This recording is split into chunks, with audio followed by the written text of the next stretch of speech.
Leurs besoins en santé physique sont de plus en plus importants. Ils sont âgés, puis ils restent à la maison longtemps, parce je pense que c'est 3 centenaires qui sont à domicile qui reçoivent la popote roulante. Ce qui veut dire qu'ici, ils sont âgés pour recevoir des services. Ils sont de plus en plus en perte d'autonomie. Cette observation de la directrice générale adjointe du Centre des aînés de Jonquière campe bien le contexte qui interpelle les centres en matière de services aux aînés de leur communauté. Dans cette capsule de notre série sur les défis de l'action communautaire pour aînés au Québec, nous explorons les pressions qui s'exercent sur les centres communautaires en matière d'évolution et de développement de services aux aînés. Des interlocutrices associées à la direction de 4 centres nous livrent leurs réflexions sur les tendances et sur les approches en réponse à ces pressions d'évolution et de développement de services pour répondre aux besoins. Dans les centres gérant des services de popote roulante, l'évolution des besoins se traduit par une diversification des menus, notamment inspirés par des questions de santé. Les besoins nouveaux, ça a été des menus des diètes. C'est le CLSC qui nous demande ces menus-là. Ça devient de plus en plus pointu parce qu'ils sont de plus en plus âgés et malades, ce qui fait qu'on répond à ce besoin-là.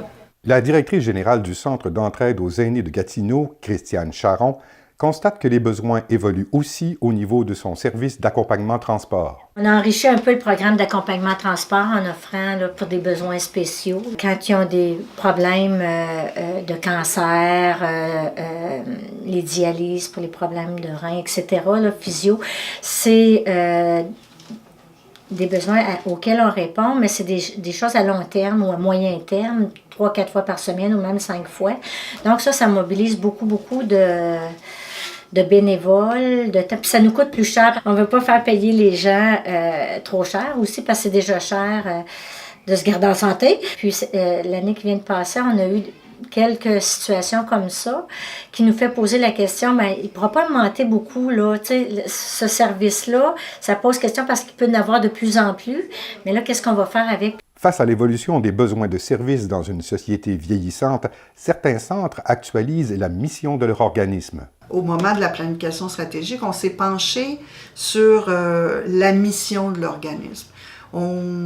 Et on a intégré dans notre énoncé de mission, on a intégré la mission psychosociale. Ce qui veut dire qu'on n'est pas un club d'âge d'or, on n'est pas un club d'activité, on n'est pas un centre de loisirs, on est tout ça à la fois. on est axé sur le côté psychosocial, ce qui fait que c'est le bien-être des gens. À partir de là, en s'inspirant de cet énoncé de mission-là, on s'est en allé vers des services dédiés à la personne. Ce repositionnement leur a notamment ouvert la porte à un nouveau service axé sur la prévention par le maintien des acquis. Un service mis sur pied en partenariat avec le Centre intégré de santé et de services sociaux de Laval et un autre organisme communautaire régional. J'ai une intervenante à domicile qui va chez les gens et dit « Avez-vous pensé que vous pourriez vous joindre à un groupe pour vous maintenir en forme? Je vais venir chez vous pendant 3, 4, 5 semaines. Je vais vous habituer à ce que c'est, des activités de groupe. On fait un peu de vie active, puis on fait un peu de muscler vos méninges à domicile. Oui, on les intéresse jusqu'à ce qu'on puisse les intégrer à des groupes. Nous, on les repère à domicile et on les amène dans des groupes d'animation, d'activités physiques et cognitives. Et l'autre organisme, lui, gère cette animation-là. C'est un projet pilote cette année, donc on verra bien ce que ça donnera, mais en tout cas, je pense que c'est très emballant comme service et très novateur. La maltraitance est un autre phénomène qui interpelle les centres communautaires pour aînés. Dans la foulée du Carrefour Montrose, qui est un pionnier dans l'intervention auprès des aînés victimes d'abus, d'autres centres s'intéressent à l'adaptation de son modèle SAVA. En Montérégie, le Grave en a dérivé une version hybride. Couvrant un vaste territoire, il a choisi de déployer un service essentiellement axé sur un rôle de catalyseur de l'ensemble des acteurs et partenaires qui peuvent contribuer au dépistage puis à l'intervention auprès des aînés maltraités. On se rend compte qu'il y a encore beaucoup de gens qui sont victimes d'abus. Donc, on a eu une opportunité, le Grave, il y a 2 ans, de faire un projet régional. Là, je suis sur tout le territoire de la vallée du Haut-Saint-Laurent, donc Montérégie-Ouest, 65 municipalités, 6 tables d'aînés. Il y a 2 tables de concertation qui sont quand même bien outillées pour la maltraitance.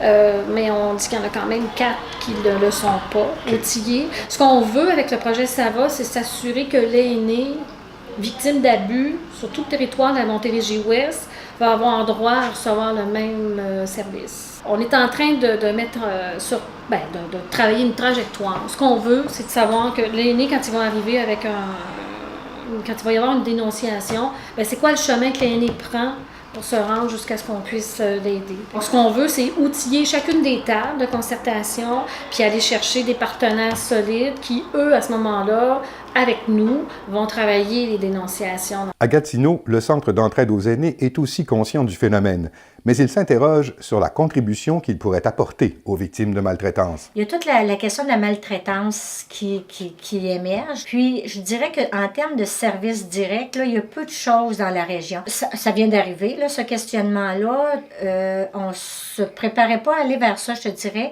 parce que nécessairement. Parce que c'est ça demande un autre type d'intervention.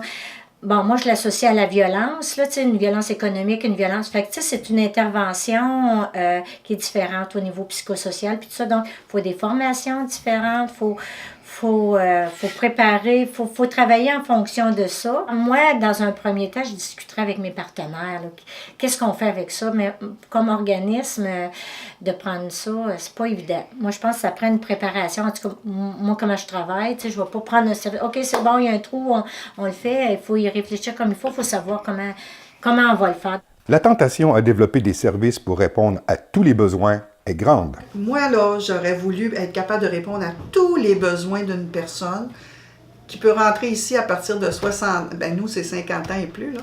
Et tous ses besoins émotifs, sociaux, ses anxiétés, ses plaisirs, ses attentes, je l'ai en tête et j'essaie de répondre aux besoins de tous les aînés qui peuvent s'inscrire ici. Mais face à la multiplication des besoins, Lucie Gingras de Laval et Christiane Charon de Gatineau s'entendent pour reconnaître une certaine limite et pour favoriser des recherches plus collectives de réponses réalistes. Puis, est-ce qu'on répond à tous les aînés?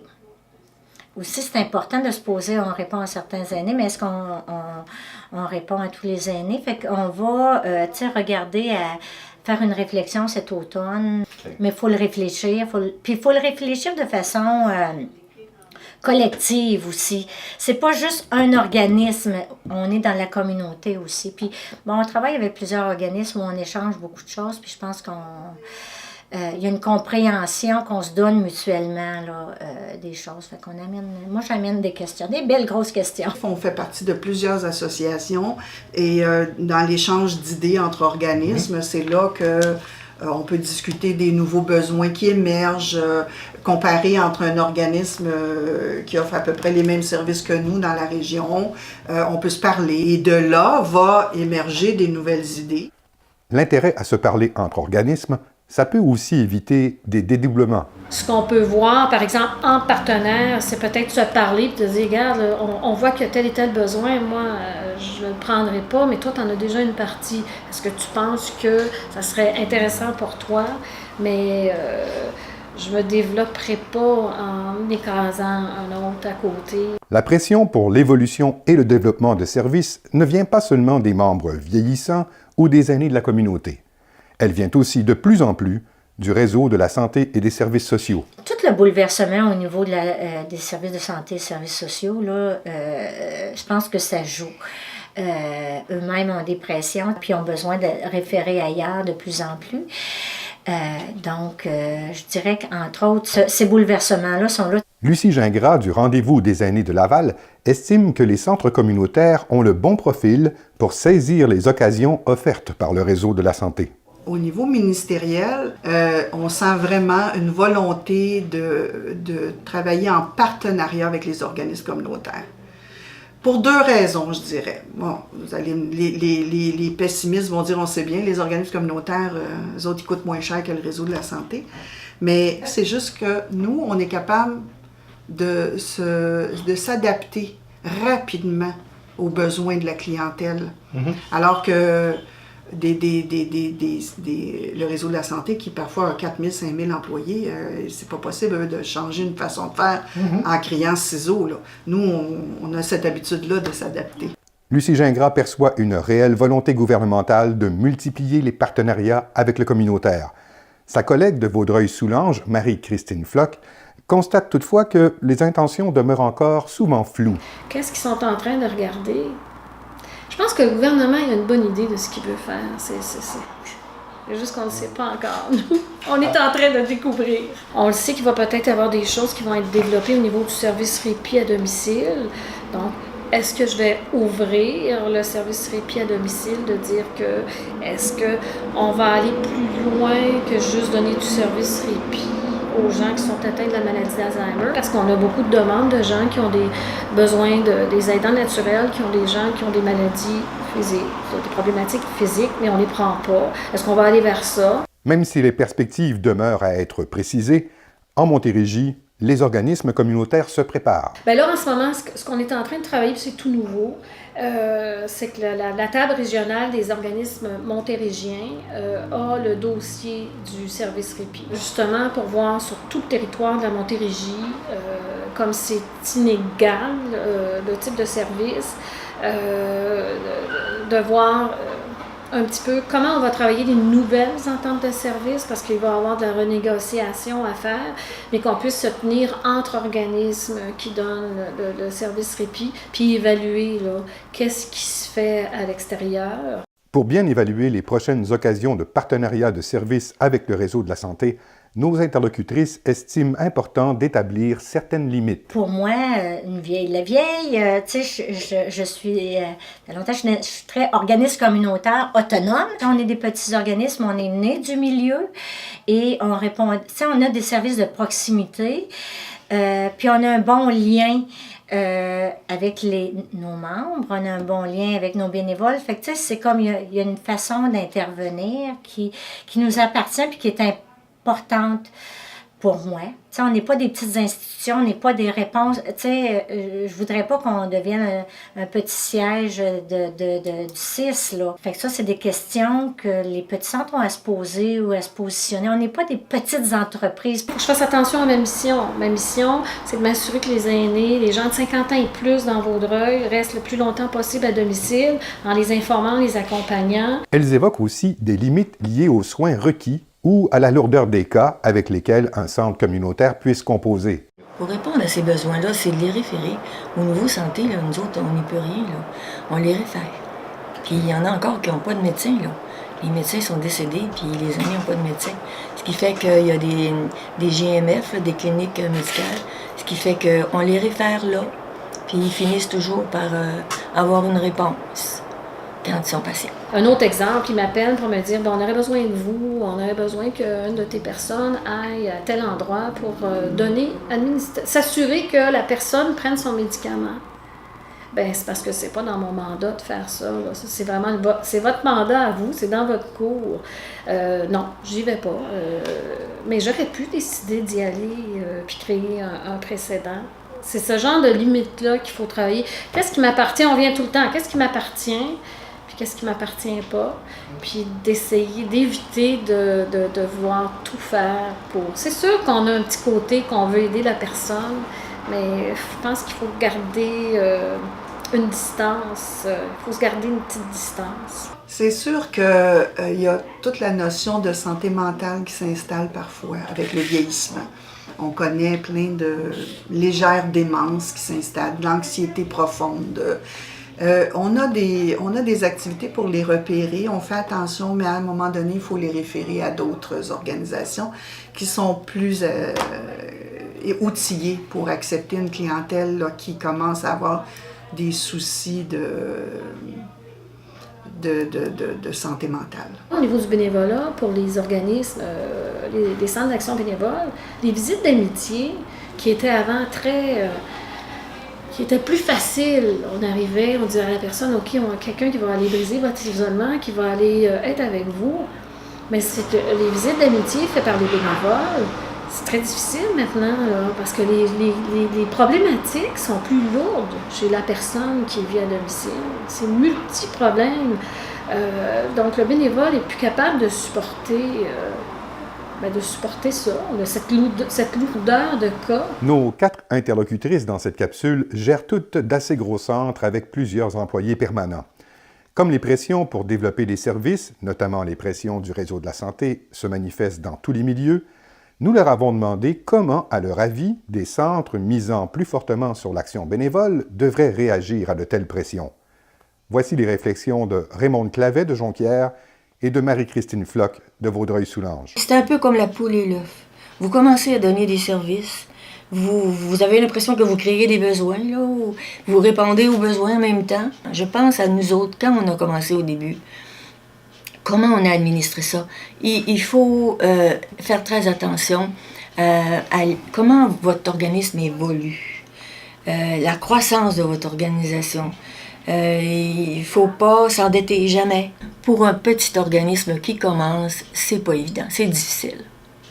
Il faut y aller lentement. Puis il faut, je pense, c'est important d'être coaché par quelqu'un d'autre qui est dans le même milieu, puis qui peut peut-être aider à éviter des écueils, là. De voir ceux qui ont déjà signé des ententes de service ou de voir des regroupements. Moi, je pense qu'il faut aller chercher l'expertise de ces tables-là ou de ces organismes-là, regroupements, pour nous aider. Puis de réfléchir. Tiens, je pense qu'on peut dire, écoute, moi j'ai vécu telle et telle chose dans les ententes de service, fais attention, travaille sur ça, mets tes culottes.